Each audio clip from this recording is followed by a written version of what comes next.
fruit le là chibo les fruits yani. Il y a impudicité. Donc c'est pasteur mon qu'on a impudicité. Est-ce que Moussa nous a pas kanga yo kuti niveau justice pour le dossier à chaque fois. To betela kabila maboko.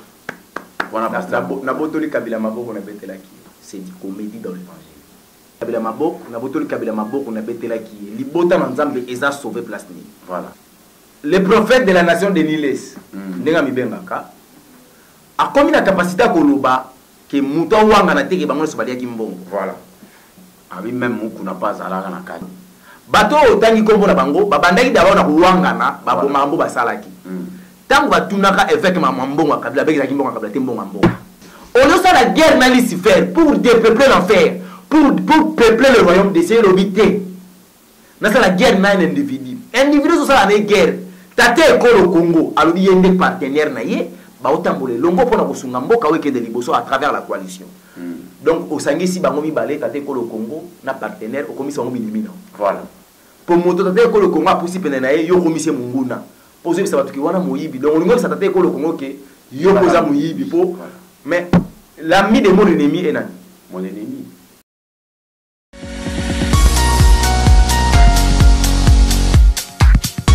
Et voilà, vous êtes si nombreux à nous suivre partout dans le monde. J'ai dit un grand merci à nos téléspectateurs. Et si vous avez besoin de bon, on a tout mis mon collègue là, mon tout boutou est là, mon sur le bolimbo là là. Na pesi nous bon bon appétit na bino sur le bolimbolia. Ngai de bona bino yams au bon mesana comme on a na ba bitando ebele. Lelo yo na zalia wana Congo Racino na bimino no so bongo pour s'abonner awa.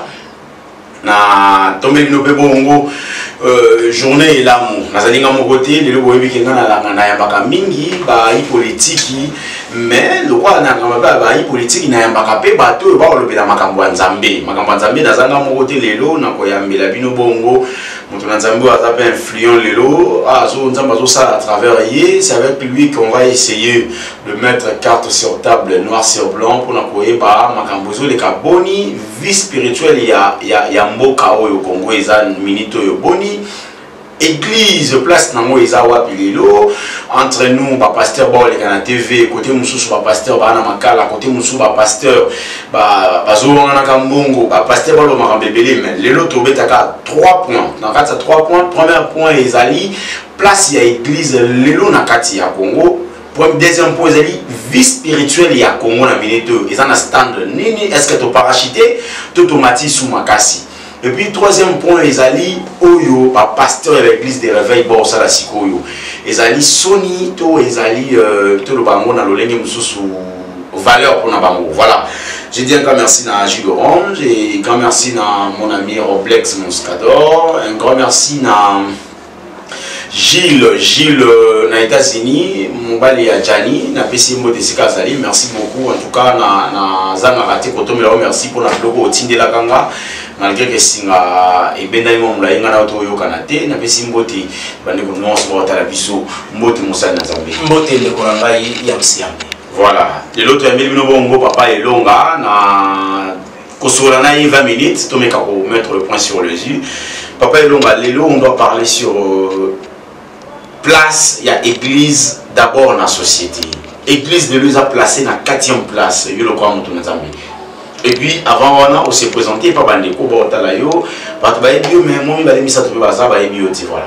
Nous avons pas moulé évangéliste Elonga, je suis l'un des serviteurs de l'Éternel dans Bokampongo, mais la mission est tellement une mission mondiale. Nous sommes là pour exercer le ministère de Dieu. Nous sommes de l'église de Dieu en Jésus-Christ et DJC en cycle. On ne peut pas y penser tout ça là pour le ministère de Kolo Papesibiso. Amen. Alors, Monseigneur Nzambe, lelo mutunanga liboso ezali place ya église lelo na kati ya Congo eza wapi? Église normalement place na yango ifala kezala na kati ya mboka na biso. Voilà. Mais actuellement église a sur la place té. Ah bon, comment c'est là? Parce que ba aîné to pe ba kulutu obayaka liboso ba lukela ki etonga ya Nzambe sikate. L'église ça signifie la famille de Dieu. Je vais pas dire les ensemblés. Tout va bâtiment voilà. Très bien. La famille de Dieu. Quand on parle de la famille de Dieu, c'est là où 2 ou 3 sont ensemble à son nom, il est au milieu d'eux. C'est ça. Alors, Moutouwa, ensemble, les gars, qu'on voyait sous. D'une manière sérieuse, c'est une personne, oyo, animé la Christ comme Seigneur et Sauveur. C'est ça. Azana intimité, azali da boyokani. C'est ça. Yena Yesu Christ wana. Alors, cette personne là va bénir l'église. Parce que le jour viendront, Jésus-Christ viendra sur la terre pour récupérer son église. Pourquoi? Parce que c'est lui qui est le pouls de l'église. Or, Christ est le corps là époux à l'église, après qu'on soit ensemble. Très bien. Et nous avons dit que kuna Yesu aye kozwa mote. Yesu akoya kozwa nde. Ba oyo ba kobenga bango ba église. Ndenge alobaki na Pierre que je te dis tu es Pierre, sur cette roche j'ai bâtirai mon église. Voilà. Enfin que la porte de ces jours les morts ne pourront pas contre elle. Donc ngai na yo soki to luki nzambe na ndenge ya bosolo to ndimeli Yesu Christ lokola nkolo pe mo bikisi na biso nde to komi église na nzambe. Église Nzambe. Alors lelo église Nzambe message wana ezate. Voilà pourquoi na lobi église Nzambe na kati ya mboka na biso aza na penza les sikati. Sikoyo moto Nzambe. Aujourd'hui na qui est informé il y a kozwa pasteur général Sonika Futa aza bongo président ya ba pasteur Mokambi to ba Mokambi to président na habité tout so ba président. Ah président NRC. D'accord. Président va pasteur. Et il y a NRC. Il y a NRC. Association va pasteur. Il y a l'église des réveils. NRC. Église des réveils du Congo. D'accord. Église des réveils. C'est pas la président. Il y a association Moussous. L'association des amis balés. Ezebele. L'association des amis balés. Comme on a NRC. On est allé à l'église des réveils du Congo. Ils sont dirigés aujourd'hui par le général Sonika Futa. Ils sont là qui m'a beaucoup attaqué à Bisso. Ils sont là qui m'a beaucoup bâton de commandement à général Sonika Futa. Il va introduire qui est. Voilà. D'accord. Lelo na landi pasteur général Sonika Futa na la télévision na la radio à lobby bazo luka ndenge ni boko sa l'église zonga ba bonde bonne ko sangana wana ba dimanche mercredi et vendredi na ba kilt na noni bonne ko sala et zonga normal. Moi je me suis posé une question. Église, pendant 2 ans, 2 mois, Oyo, Bozaraki suspendu, 3 mois na loba, Bovandi, église Sambelate, le roi, 12 dimanches, Mobimba, Bovandi, Sika, mon côté, de Tcheba semaine, où on dirait, aux peu près 24 cultes à semaine, 40 et quelques cultes à semaine, ça comptait le séminaire au Bosalaka, ça comptait ma Ramoïse. Et le Nini est apporté, il y a un bagina Luka, on a tous nos questions. Pendant tous ces temps, vous faites des bandes, vous sambilati, vous sambilakaka, vous peut-être na bandi mina téléphone. Et là, on y a besoin en haut le cola. Et là, on a un tuya. Que tant vous avez bimatiko le besoin et ton gars Nzambe, vous pouvez savoir ma siko Nzamba et libino. Net ngai ya moto na zuki Nzamba exposé belé. Comment ça? Bible le binabiso le C CNV. Na blé bakola longo na kokola na bango elongo avec le temps de boye ba kotala kete ko eza séné ko eza bleu voilà ozomona alors le c'est Jésus Christ appelle ça qui a se levé ngai koloba ke parmi bino il y aura aussi des loups qui viendront et bakola ta po ya babrebi c'est ça okanisa e moi na mpate alors kazali moi na mpate c'est ça mais pour na koluka ko différencier bango ko zwa dino temps donc eza lokola sénévé na blé eza lokola nzete ya mbila na ya kokoti donc bandi ko bota sika eza ronde ndenge moko eza passe ba biso ke pindola ya mbila to be pindola ya kokoti ko risque pindola ko pindola te c'est ça so mona ressemblance wana so po oya ko yeba ke o eza nzete ya mbila eza kokoti faut pesa ngo temps ya moni temps on ko la pesa ki amemi biso pela temps confirmer ye temps to fandi misala bande ko sala bande ko yeba te to ndeko kutana ma wana église ko église ezate misala wana bande ko sala ebimi. Donc, et loko oyo biso personnellement ngai na simbi que na moment oyo tu bande ko kutana tina bande ko sangana pona ko lukelongi na Nzambe c'est ça tu bande ko suka na téléphone et laki moment on ko ngaka na kisabiso apesa so enseignement esika botala bato bokanisaka botala balu o bazala ka parmi bino boye bande boko tambola et puis boke basoki bolani nzela wana boku suka lokwa bango balu ango bakombo beto yeba te to kutana mona nzela boya o ya biso pamba te biba kombo balu ango te ba pasteur pe kaka mais balou ok pasteur balou évangile c'est longa si ko na biso to komito ko mokendele o misala bango bi polele affaire amuko non ndebo beti kara ndino na pasteur on ndebo bi bo occupé te soki zwa ki yo bon peut-être to balinga ba occupé o te deux occupé bango te bo te soki zwa ki ngai na cause évangile ba ngaba kipenga c'est beaucoup na pesa kama ngamba évangile ata moto na Nzambe c'est quand on c'est Seigneur Jésus-Christ. Mais ça, mon évêque, le jour où il y a procès dans la Bible, il y a mais il a ça fait la Bible na kati pour nazotanga na tuni question kaka limbisa po mituni za ya bino voilà pour la procès na ye ba ko telemisa ye devant bato ya tuka ki à cause ya parole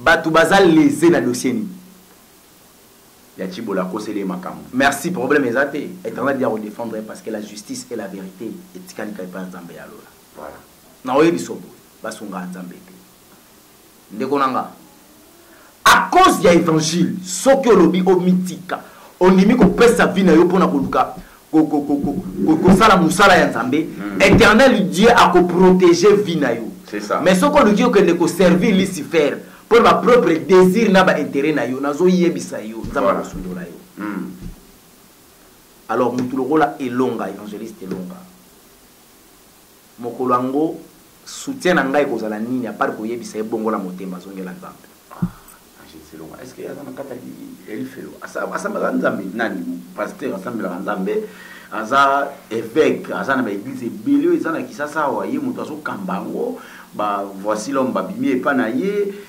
bapasteur baza mo ebele oyo babimi epa na ye. Matthieu chapitre 7 verset 19 vas-y. Tout arbre qui ne porte pas de bons fruits est coupé et jeté au feu. C'est ça. Yoga 20. C'est donc à leurs fruits que vous les reconnaîtrez. Voilà. C'est ce que dit la parole de l'Éternel. Fruits, il y a chibo, les fruits. Il y a impudicité. Parce que le pasteur m'a dit impudicité. Est-ce que Moussa nous a dit que vous avez niveau justice pour le dossier à chaque fois? Au quoi nous dit?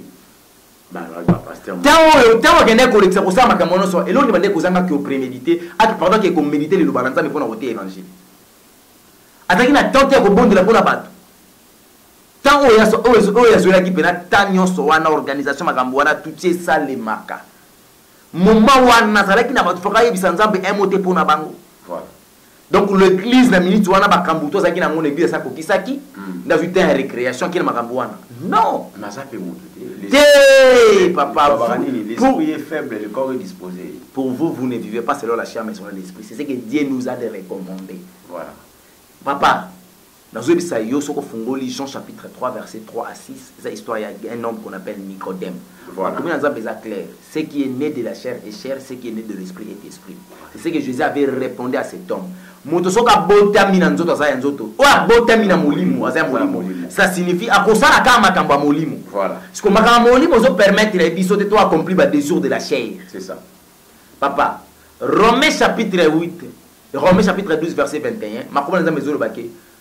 Ne te laisse pas vaincre par le mal, mais surmonter le mal par le bien. Voilà.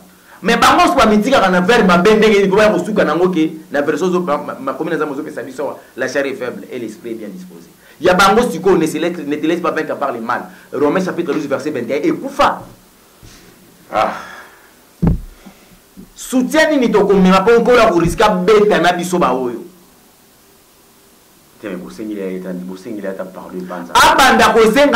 Pardon. C'est à lui de présenter les excuses et pas éternel parce qu'il y a comme Nzambe son. Voilà. A son en alliance basara kana Nzambe. Tant Nzamba benga kai makambo ba yokana kana Nzambe est-ce que ça ko sala lelo? Très bien. Makambo ko la prometa kaina oya prometa ki Nzambe. Eza oya zo vivre yango lelo. Voilà. Non papa. Na ko loba que basala Nzambe.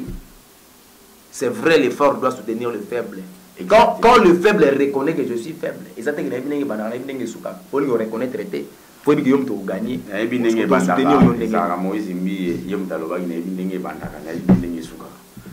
En passant, Moïse en passant. En passant,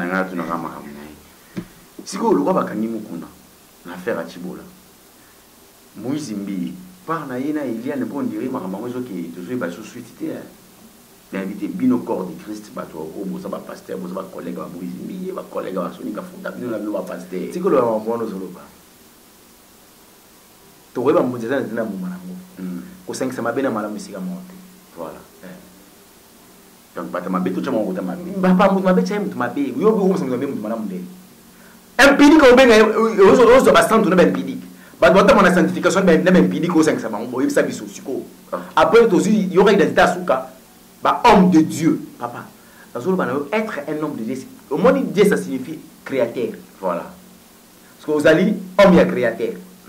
basali nango même pidiki baumbolo baesclave donc nous avons esclave à tata nazolo banayo esclave coûte moi bien biso tambolaka na insidi Goliath lelo kunde kona mongo ataringa bisinga papelo ngokondi isusu boyene na bise na kondate nzamba lobi nkola zo bisinga ikanga mulibu muna wana na osani voilà na mwana ko tata charo ameko zalate amuko musa pekisa na kumbeto ya ngamoko na bimi na tapi salon asundola be mama salon kola tindinga n'est-ce que ana pesa au jeunesse tangai nkolo na retour royaume des cieux et puis sur la terre na vivre le boko na ce que tant muto asa ba sacrifice aboisa ce que na ba pasteur mususu a la tirbo a chango na mlanga koka voilà va se belé ce que yo so benga ye pasteur pe homme de Dieu non là il faut pas mélanger les torchons moni avec le serviette et au sa propre pays donc longola ba komba ba collègue wana ce qu'on a benga ta collecté pasteur wa première wana de ko eliani ma na bango ningi zo ke zo mona mo suka ndeni. En tout cas, je ne connais pas la justice, je ne connais pas aussi place ni dossier Zaleli, Nanenge Komeleli, mais le souhait aux Alapenza, Bakangade coupable. Le souhait n'a pas cassé en moi. Tu me le vois, moi, c'est le bas qui va violer qui est pas pasteur Wana. Sauf quand on a mesure, on peut savoir l'élément de preuve, en tout cas coupable à épargner, surtout l'État. Pour Yesu, nous comme ministre de la Justice à Congo. Yesu. Oh!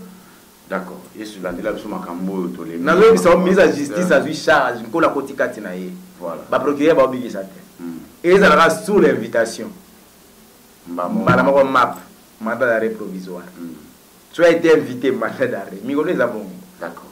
Il va pas vous inviter et puis on va l'invité. N'a pas buzz internet, tout succès va passer par le Canicolo. Il n'y a pas trop longtemps, tout le monde a passé en Mokuna à larguer Kabila pour dire qu'il y a un bon Kabila.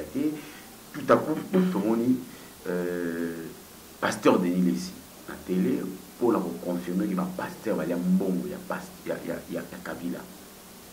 Malamon tout le monde quelques temps après pasteur Kiziamina il a fait un député il pas l'équipe à télé pour dire que ngai na un bon Kabila $1000 il y a un bon Kabila il y a un bon Kabila $1000 éviter les contradictions il y a ça lié mon côté les contradictions bino na bino bango na bango pasteur ba côté ça je sais pas to betela Kabila maboko wana pasteur na botoli Kabila maboko na betela ki c'est du comédie dans l'évangile libota na nzambe biki nani na makambo wana to betela Kabila maboko na botoli Kabila maboko na betela ki libota na nzambe eza sauver place ni voilà.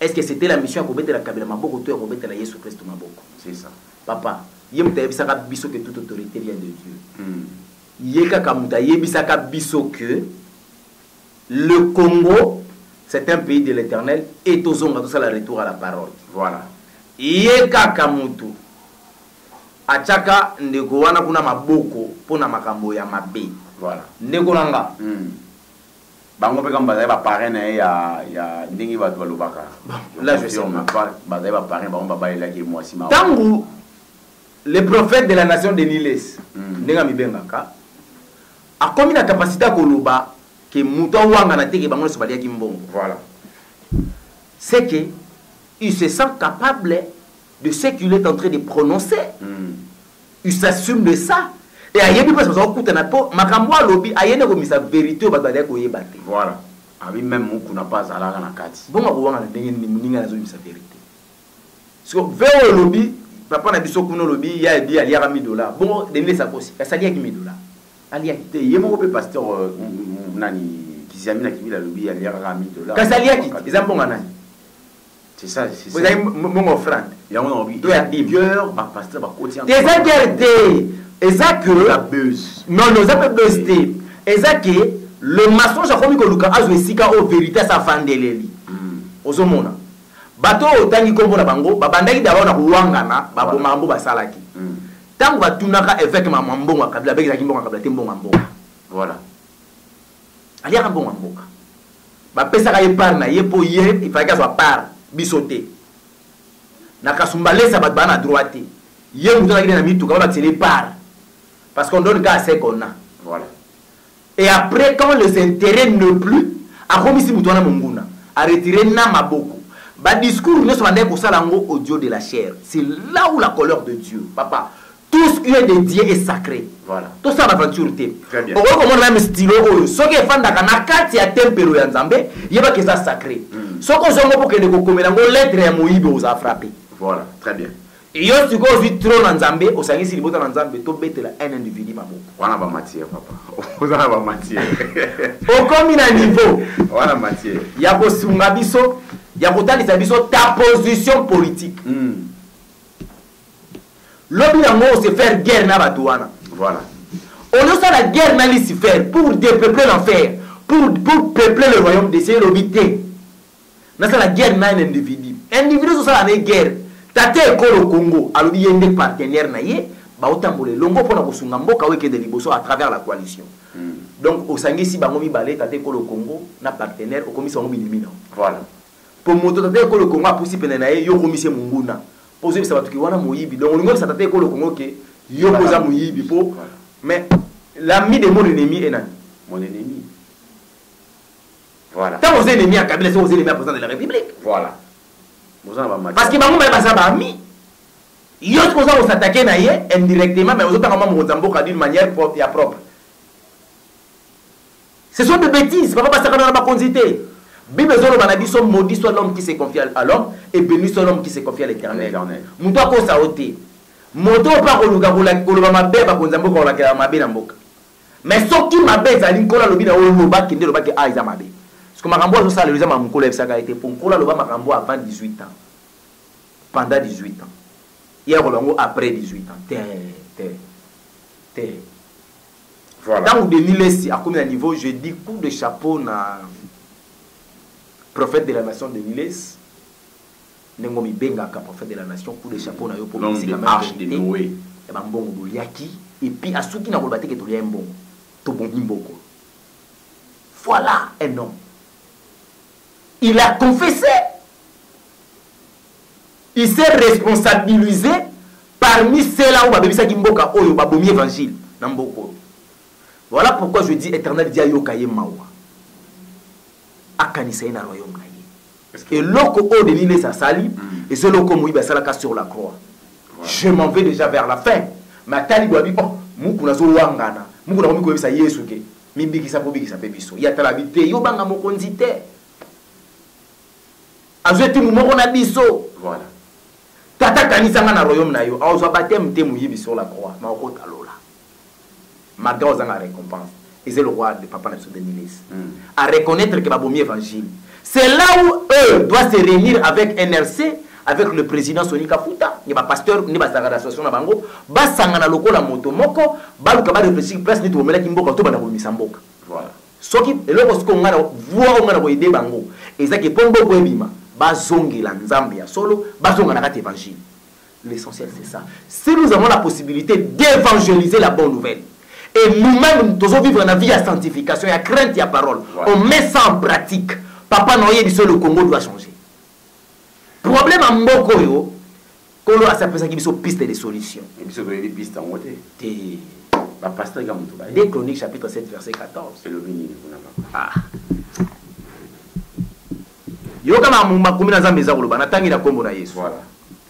Si mon peuple sur qui invoque mon nom, ce qui libota na ngai invoquer ngai na ngine biso ko sambela na ko invoquer ezama ko mibali ko invoquer moto ezali ta wabito invoquer kombo ya Nzambe ça signifie to penga ye na souveraineté na ye ya Nzambe to pesa ye esika na ye autorité na ye voilà pourquoi faut yo se réduire le la simple créature auprès d'un créateur ba invoquer kabongo si mon peuple sur qui invoque mon nom simili, amikitisi, prie à prier donc à bondeli, et cherche ma face à l'ugis que le Nzambe. Donc on loue le Nzambe car c'est au compte de la sanctification. Voilà. Parce que là on a kabona biso Nzambe za lisunu. Ozomona. Donc il y a la présence en Nzambe pour louer le Nzambe quand nous sommes dans la sanctification. C'est ça. Et s'il se détourne de ces mauvaises voies, ce qui te pèse ma peine à biso mukongo tiki yango. Piste de solution yango pour na sauver mboka oyo. Et ali kamute ke to ke na ofinga ba konza mboka kolo baka la président ba ex-président de la République yo non c'est faux. Biso bato to hotel le Nzambe to tika no mabe. parce que à cause ya ba juste ceux qui bazali ka 5 juste na Sodome et Gomorrhe banga bazika moto te. C'est ça. Bango siko ba ko ta bona via justice te ba ko mboko epela yango boni ko la ko boma cause za bango elobeta papa na so de l'Église. Ah oui. Ba pesa nde mabe mo Congo bazonga na malamu. Papa, j'exaucerai de cieux na koyanola to pe na koyamba bango na likolo. Je lui pardonnerai son péché. Pe na kolimbisa mabe na bango et je guérirai son pays. C'est ce que dit la parole de l'Éternel. Pour moi bikisa ma papa na ngai zelo ko mususu te. To boya mabe, to reconnaître Nzambe, to ya na face à Nzambe avec la sainteté, confesser le mal. To invoquer, to esenga présence na ye na vie na biso. Na mboka pasteur basangana. Bango basaka dena soso bakuta na basala ka réunion, basi la confiner, ba déconfiner mboka pour so basangana ba okanga bango. Pour so beaucoup les belé mabe. Basangana mena kata bonzambe. Soki basaka na Nzambe te, problème ngo zaki batika déjà Nzambe. Omoni problème na mboko ezaki. Batata wana batika Nzambe. Kwa musika Nzambe. Papa, papa, voilà. Il n'y a aucune condamnation pour ceux qui sont en Jésus-Christ. Comment ça condamner les? Ils sont où? Comment est-ce qu'un bon repose à la génétique à niveau devant Lucifer? Voilà, 60 ans de l'indépendance après, Congo ils ont souffert, caca. Vas-y, vous en matière. Bah, quand tu as la politique, est-ce qu'il y a une émotion incidentielle de la part de mon pour un pays laïque? Pour que les musulmans soient dans bon côté? Pour ba rosicrisé bazala wate, pour ba bouddhiste bazala wate. Comment attaquer la volonté d'un homme de Dieu à un apôtre dans un pays chrétien? Tous la constitution la vision de la tirée par la Bible. Qui a fait ça? Pasteur Gizagimina, alinga sala montango zaki. Alinga kelinge lo bani. Alinga sala montango zaki. Elo ni makara 5 ans mon basala. Ba mentionné. Mais je suis sérieux, ma mention, Azagi trop na parlementaire, on a déplacé trop, va congé parlementaire naïe, on a roulé qui s'en un peu plus, on aime chez Fagaz à la main. Dans la vie, il faut avoir, dans la vie, il faut avoir avant-projet, pendant et après. Quand tu envisageais être un politicien, Azagi avant-projet. Il faut préparer avant. Qu'est-ce que tu feras pour arriver? Et pendant, qu'est-ce que tu dois faire pendant le projet? Et après, qu'est-ce que je vais devenir et qu'est-ce que je vais faire? Voilà. Après, où sont aujourd'hui le ministère par lequel on a fait ça? Les Awad. Nana Zak capable de obéir sur une sur un stade de martyr. Avec ce croisé, il y a des gens qui ont nani. Ma 100 jours à Salahango. Oui, c'est qu'il y a des sous qui les. Ils ont 100 jours les années. Tout n'a pas pasteur de Nice, le prophète de Nice, il sont beaucoup. Tant que vous avez passé pour le prophète de Nice, ça va vous canapé. Après, si maman 100 jours mbote, maman pasteur de Nice, c'est l'homme des arches de Noé mbote na yo, de quoi maman Rose Lessi. Donc papa Natina, papa na Bobo, mbote na bino. Voilà. Ma camarade c'est que c'est comment c'est une église à Mouto Tangi. Maman 100 jours. Où est-ce que na yo ka yango mais na informé vraiment. Mote bela petit kuna. Et ça l'a dit sonné. Il y a eu même un bon nombre de personnes qui attaquent l'église. Pourquoi toujours le monde est kabbalistique dans une église? Le monde kabbalistique. Papa, quoi c'est le monde kabbalistique? Monde de la sirène. Monde de robot et roulette à l'ilamba. Il y a des gens gérer l'église. La sirène va posséder la serre en Christ, va posséder la serre dans l'église. La serre va posséder le pasteur. Et le pasteur va s'en verser mon collage à les faibles. Nakata avec l'église où on a cité Bethel et Anakati, nakata avec l'église où on a ils ont engagé Ganga. Mais ils ont cité Bethel et changé de doctrine. Na cité Bethel na kabando la tama bafula na ba roba milailo ba sera cité Bethel ba comme la taba nastro au biso to mona kana journaliste d'investigation je confirme makambo na biso tembe to juste cité Bethel la première rite to juste cité Bethel où il y a sous région awa bon mon différence. Assez capé na karaté bi qu'ils avaient qu'ils avaient malata matambala le to comme matambala on dirait à l'isouté makameza mo ebela koloba et bah Satan ba kobi monde kabbalistique côté man église côté na église au frère Patrice Ngoyi Musoko alobaki je cherche les mondes et je les trouve dans l'église et les mondes par laquelle bandeko luka ezaki monde pandaminium or ezaki monde pandaminium tende na l'église parce qu'auparavant c'était les mondes pandaminium surtout l'église à l'époque ezaki lo yenge parce que vous suivre le miracle. Même ma parole va passer à l'Anzambi, venez voir le miracle. On m'a commis voici le miracle accompagneront ceux qui auront crié à mon nom. Voilà. Donc le miracle doit accompagner les hommes et non les hommes doivent courir derrière le miracle. Parce que le Banzai va saler en gros. Pourquoi? Parce que le monde contaminé, c'est un monde à vie public. Là où se trouvent beaucoup de personnes. On va même ta distraction.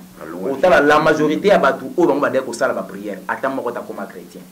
Bateau a la délivrance. Attends, moi, tu as moi, tu as azala ki loba avec la première comme mona na suka na yango bo pagano comme solar pour ni obikisi moto loba za na capacité te ya oboy ko la ça Jésus Christ jamais à vie donc ba ben ba ya ka pa iso zo libala mukolo zo libala osai no kimiti enfin ba yeso ki ya ka pa iso zo aux États-Unis so aux visa te au commun travailler pas en pamba au commun comme ça au commun homosexuel au monde qui showbiz et on des semi-monde voilà nani mutapesa ki au visa pasteur à monde panamini au monde.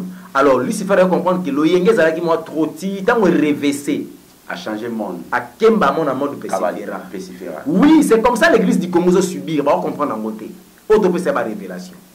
Mon Pessifera, c'est un monde à Zamba. Et quand on a bandimi et belé l'église, tant que quand il y a des monde pour soit ministère à combat. Batabi combat c'est côté tout banasko bunda. Oleba la kisamutuke, bitumbo bozo bunda et fandi na kati ya Romains chapitre 7. Verset 21. Tina 25. Ma commune apôtre Paul Azolbabi. J'ai trouvé donc à moi cette loi. Quand je prends plaisir à la loi de l'Éternel, je trouve une autre loi qui lutte contre la loi de mon entendement, qui me rend captif de la loi du péché. Ça signifie il y a eu des mots à la loi. J'ai trouvé donc à moi cette loi. La loi. Or, derrière une loi, il y a ce qu'on appelle la sanction. Là où il y a la loi, il y a les droits. Là où il y a les droits, il y a l'obligation. Et là où il y a l'obligation, il y a les devoirs. On se comprend. Alors, quand il y a une loi, si ce n'est pas la loi de Dieu, c'est la loi satanique. Voilà. Maintenant, après avoir dit, j'ai trouvé à moi cette loi quand je prends plaisir dans la loi de l'Éternel. Loi Nzambé. Mais je vois une autre loi qui lutte contre la loi de mon entendement, qui me rend captif dans la loi du péché. Donc, à ça, ma béo, il y a des guités. Tant qu'il y a ça, la ma bé, ma voix, ma bé, il y a ça pour s'imposer. Alors, c'est de trouver qu'à la ma base, voilà. C'est comme ça. Le combat spirituel est en Angola. C'est qui bitumba ya molimo ya mibeko. Koluka kolongola mobeko, oza kotebla mobeko oyo. Bango ba la kisibiso wana te. Bango ba la kisibiso ke oza lié na kata monde pesifera. Mais boko tanga ma monde pesifera. Ba bi na famille na ba lié. Oka bona famille po so oyebi ta dame na été et ko permettre yo alia yo. Mais Romains chapitre 8 verset 1er zo lo bana biso, il y a aucune condamnation pour ceux qui sont en Jésus-Christ. Ngasi ko na Yesu mo chrétien. Yesu est sa disciple abi je m'en vais. Pour que le monde sache que vous êtes mes disciples, aimez-vous les uns les autres. Mais dans le combat, parce que vous êtes dame. Donc, à vue identité, vous êtes mes disciples, voilà. Par contre, nous la séparation, la place à aimez-vous les uns les autres. Donc, moi, je suis en train de la base, moi, je suis en train de la dame. Mais je suis combat. On est église du 17e. Alors, quand on est arrivé, on a avancé. Le monde peut s'y faire tant que Kangi, bango ba ko découvrir Satan na ba sololi, ba sali ba dul la bango na laisser faire. Ba to wana nyoso wana.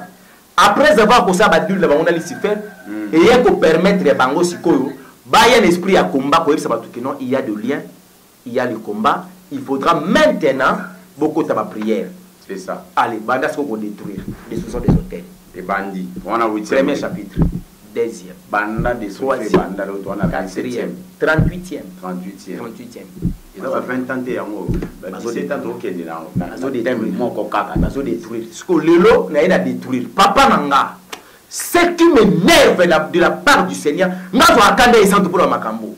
Normalement on va les botter dans un bateau on a une conscience volontairement. Mais comment ils vont détruire les lots, il va détruire ce il va détruire pendant 17 ans, il va détruire car et pourtant Zamba sauf que mon église va délivrer c'est ça les matons et les églises vont pas gagner le bazami. Voilà. Le bazami ça. Mon toi Zamba, je sais que c'est longola imolimu mabe achena bangulu. Est-ce que kolongola molimu mabe kwa chakuna? Azonga lisusu ba yako longola mususu. Ayako zonga yiba longola ke kaka. Romains chapitre 8 verset 1er. Vas-y. Il n'y a donc maintenant aucune condamnation pour ceux qui sont en Jésus-Christ. Nana yambi Jésus-Christ comme Seigneur et Sauveur dans ma vie. Na continue la vie à sanctification dans un baptême. Voilà. Papa nandini baptême c'est un acte d'engagement. Je m'engage avec la conscience et la bonne personne m'a baptisé dans une baptême ya cher Saint-Esprit, le baptême du fait. Na badi ko buka hotel lobi na buki lobi bon. Papa, problème est à mort. Communication les a bien été. Est-ce que terre va verser terre communication ça moko Mais naza besoin que naza nyonga ndeko nanga Bob la Rose. Bob Bukasa. Nyongo ya 15 000 $. To samela en église mako ngana moderaka. Il y a un musicien. Il s'est fait que ndeko nanga Bukasa tellement que na la kake que na fouté mbongo le 15. To komi le 15 na foutité. Le 20 na fouté le 30. A komi ko petit na balo mabe et coïncider jour fa que na modéré na kimi. Absence na yo moko remarquable na cette église. Mais on a dit so Jules Kimbeni à comprendre que évangéliste non ngazo modéré te pour ani. Ba eko beteli sur l'habité azana nyongwa ndeko na biso Bukasa so mwana te.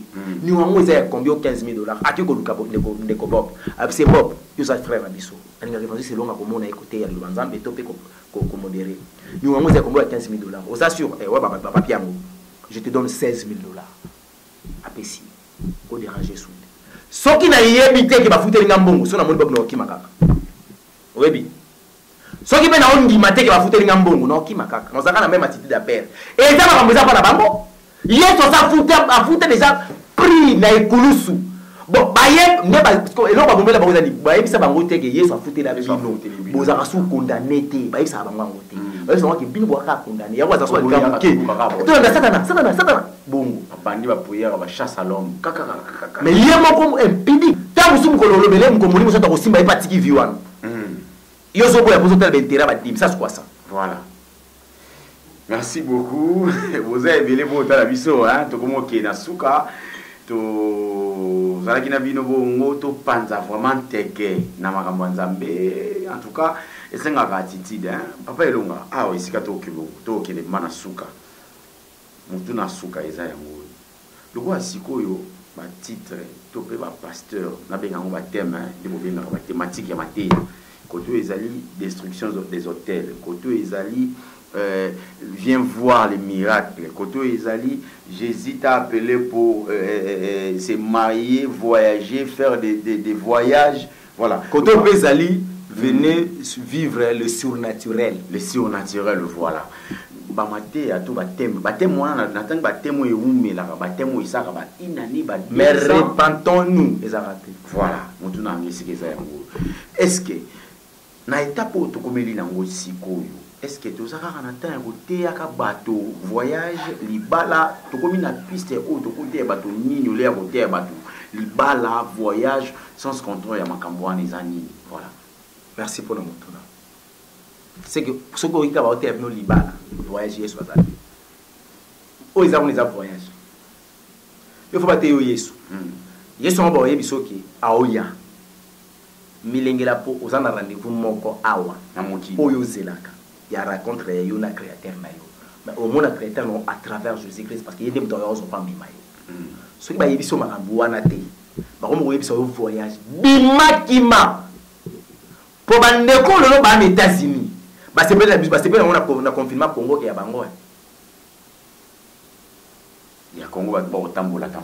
Non lo bana yo ba sepe na confinement ya Congo le roi ko le bandeko bana France bandeko bon mais ba Castel bandeko bon tambola ba hôtel puis ba kota na bango mais à États-Unis on dirait chacun chez soi papa on monte pas na ndeko na moi filma na Suisse a tambola yemoko a filmer lenga imani na moya zo banga na otabla ba vidéo ayemoko les somo ki le tikani ba mabe o tikani mo na funkili bo kewa mutu tuna katanda.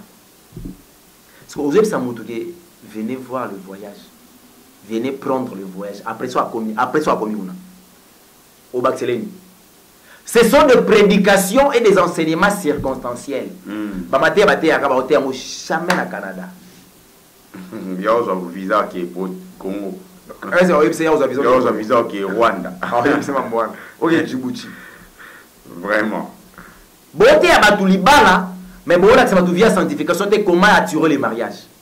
Voilà. Bozo c'est ma sœur bazala ba séduisante. Non, moi ça séduisara une femme azorata il y a pour convaincre. La séduction est pour les satanistes. Voilà. C'est pour les sirènes.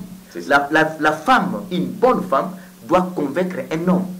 Un homme est convaincu que voilà une femme et puis cette femme azali on la pesanga. Mais bon là qui si bon enseigner moi c'était comment convaincre mon ban mais bon là qui c'est comment séduire na kabelo na nastro na jiba mukuse na pantalon et kata na boy ya kupakola ka biloko ni longi na munoko lo kwa soki mutali boma c'est la zone singlée na église Et puis, soi-disant, Moussa m'a dit que non, j'aime voir l'église comme ça. Quelle bêtise.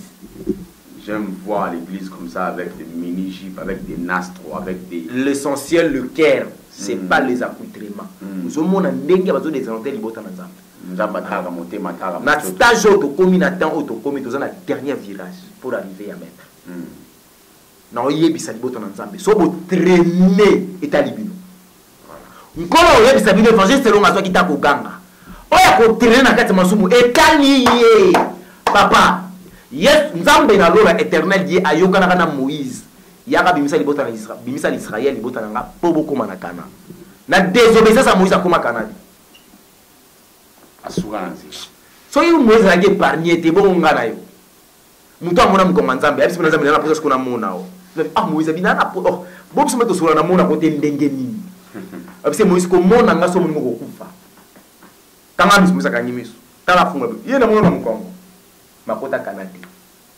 Basaka na l'éternel Dieu. Grand prêtre Élie. A opeli ça ba moto pena ba sopi ba koni mai. Abeli moto uti likolo tu. Mais et comme les gars bitumba quand ba fota balle poids. Et là c'est senti en insécurité. Bon ba obatiga. Ba miracle bango ba olo ba wana ba miracle. Ba miracle il y a fétiche amitié. Ba ya ko songo peut-être na on a vitamine A na mateta. Am souhait pas fait na ngai matiti David matali kibala mbote. Comme ça so miracle. Am souhait pas ina. Ba tambola likolo a mai. Atala kalam. Voilà. Tu vas repepa ya repepa. Moi quand je tambola kuna. Tu repepa ya repepa. Voilà, merci beaucoup. Ba Pierre bazaki ba grand pécheur. Avec grand pécheur et puis grand danger. Mais quand tambola likolo ya mai pe na mukai passe. Il a fallu moto a pécharaté, moto a nanjaraté, atambusa Pierre likolo mai. Si c'est pas Jésus-Christ c'est quoi kozala nani. Donc on a passé ce qui va te tika Yesu à cause ya mokili oyo. Voilà. Dans l'époque, il y a 930 ans, nous avons 620 ans, Moïse, il y a Abraham. Tout ça, à l'époque, il y a 120 ans. Vous avez déjà 48 ans, 52 ans, 55 ans. Namassou Mouébélé. Vous avez combien de temps au lieu de sous formol. Bon, voilà. Tam sous le naton, ça tourne en réalité. Merci beaucoup. Numéro de téléphone, évangéliste. Plus 243 97 58 21 175. Je reprends. Plus 243 97 58 21 175. Au Bengibiso, tous avons un numéro dans WhatsApp, tous avons un solo là. S'il y a peut-être des questions, il y a des encouragements, et puis on est là. Et puis je voulais parler un peu de la voix des orphelins. La voix des orphelins, on est là juste pour soutenir les orphelins. Et puis la vision est tellement grande. Et peut-être demain, avec le moyen de déjà dans ma camona Bonzambé, mais déjà tous qui n'ont pas action pour nous soutenir Kaka. Et ça te quoi il ça montre après ça, ils sont pas sur nous aussi là. Mais il y a une pause à $200, mais Moutoula Banaton a lié. T'es soit à $10, pesaye, tant que Simbili Pazolia, au hôtel le Manzambe, à aussi pour Yesu na lié si lipa. Voilà. C'est une façon pour évangéliser. Et ça te que sert une cola au Pambola, pesa Isaac na yo. Pasteur ça déjà na Jib. Tant que pesa Isaac, or Abraham, nous avons besoin de Isaac. Si vous yom to pesa Isaac va pasteur on se le Isaac. Et à Kando Isaac. Du bonzo li na ami. Si vous Abraham a pesa Isaac, nous avons besoin de il serait que bala pote belé ba regretter na wera na jibe. Oui, on a le ba osu to ka wera na jibe ba lika ba on a la. Ba ba patron. Mais ba on ça pesa ba ngombo. So ba yepoto bo, so ba valise. Fo yo la ta ko le kaye. Zoa. Lelo papa yoji. Ba leka ba da poto na bilamba. Papa yoji na catalogue. Na oui, so et comme il ba mo retard a to ngidi si ba to biso to tikala ba pauvre. Voilà. C'est comme ça l'église on c'est pas faux pasteur, pas faux prophète. Ba tikala ba bazorande, bazo ko appauvrir le bango. Demo ba saka bango, tali ba ko sa bango. Tozo mona yes. Ozana maboko neza ko toboka. Nyoso osale simbate. Yende mutatobola maboko. Mutozo pesa. Voilà, on touche à la fin. Merci. Ça n'est pas vous êtes si nombreux. Je dis un grand merci à Évangéliste Elonga. Merci et aussi à Mama Zozo aux États-Unis, à Gilles Moubali Adjani, à PCP Mbodebisika Azali, à PCP Gilles Kimendi, ça Simika Moubali Anani. Moubali Anani. Gilles les États-Unis, Moubali à Nyostanga. Tingala Tunia Gilles Kimendi. Gilles Kimendi Moubali à Zama Pambola aussi. Comme Kimi. Voilà. Et bon, moi, c'est la minute, Nani, bébé Jordan, je te salue. Gilles qui m'a monté ma Nani. Moi, c'est Kimi, hein. Le papa soufflé, papa. Voilà, vous étiez si nombreux, c'était pour aviser la galerie. À suivre cette émission, j'ai dit un grand merci à Laura la patrona, maman na Alicia, maman na Lina et Lydia. Un grand merci à Moto Nzambe, Mumbu Nakolo, Hervé Kunku na France, na États-Unis. Aussi un grand merci à Batono, sur Batali Biso Bob Buka Sambote na Yopé. Chaque confrère, on a fait pour l'autre union, sur Batali émission Mbote Nabino, on a fait si Maman Zozo Mbote aux États-Unis, on a fait si élégance basique à la femme de quelqu'un, Mbote aussi à Trésor, Mbote na Yopé. Ceux qui n'ont pas besoin de numéro na biso ezan na se, ceux qui bobengi biso, boko zoa biso. Pour na makambo mususu tokoloba pe tokolemba te soki nzambe azongi te tokoloba lisusu. C'est par là je boucle cette émission pour dire au revoir.